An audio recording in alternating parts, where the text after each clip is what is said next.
کیا آپ نے کبھی سوچا ہے کہ بڑے پردے پر نظر آنے والے چہرے کس طرح روشنی میں آتے ہیں؟ یہ صرف کہانیوں کا حصہ نہیں ہوتا بلکہ خوابوں کی تعبیر اور قربانیوں کا سفر ہوتا ہے۔ آج میں آپ کو ایک ایسی شخصیت کے بارے میں سنانے جا رہا ہوں جس کا نام سنتے ہی پرانی پاکستانی فلموں کا سنہرا دور یاد آتا ہے، نجمہ بیگم۔ وہ وقت یاد کریں جب لاہور کے سینما گھروں میں نئی نئی فلمیں ریلیز ہوتی تھیں اور لوگ پورے خاندان کے ساتھ شو دیکھنے جایا کرتے تھے۔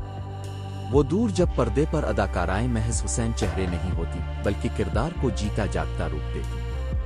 انہی میں ایک نام نجمہ بیگم کا بھی تھا۔ کہتے ہیں کہ نجمہ بیگم کا فلمی سفر آسان نہیں تھا۔ یہ وہ زمانہ تھا جب فلم انڈسٹری میں جگہ بنانا کسی خواب سے کم نہیں تھا، لیکن نجمہ نے ہمت نہیں ہاری۔ ان کے لب و لہجے میں ایک سچائی تھی، آنکھوں میں ایک کشش تھی اور انداز میں ایک سادگی تھی۔ یہی سادگی ان کو دوسروں سے الگ کرتی تھی۔ پردے پر ان کے کردار اکثر ایسی عورتوں کے ہوتے جو محبت، قربانی اور خلوص کی علامت بن جاتی۔ وہ مکالمے بولتی تھیں تو لگتا تھا جیسے یہ کسی فلم کا حصہ نہیں بلکہ ہماری ہی کہانی ہے۔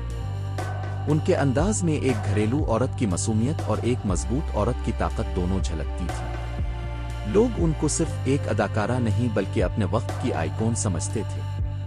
ان کی فلمیں آج بھی پرانی یادوں کے دفتروں میں محفوظ ہیں، اور جب بھی کوئی پرانا گانا اسین سامنے آتا ہے تو نجمہ بیگم کا چہرہ ذہن میں تازہ ہو جاتا ہے۔ بیٹا، یہ یاد رکھنا کہ نجمہ بیگم جیسے فنکار صرف پردے پر نہیں جیتے، وہ اپنے چاہنے والوں کے دلوں میں بھی ہمیشہ زندہ رہتے۔ وہ ایک دور تھیں، ایک عہد تھی، اور آج بھی ان کا ذکر ہو تو پرانی فلموں کی خوشبو دل کو مہکا دیتی ہے۔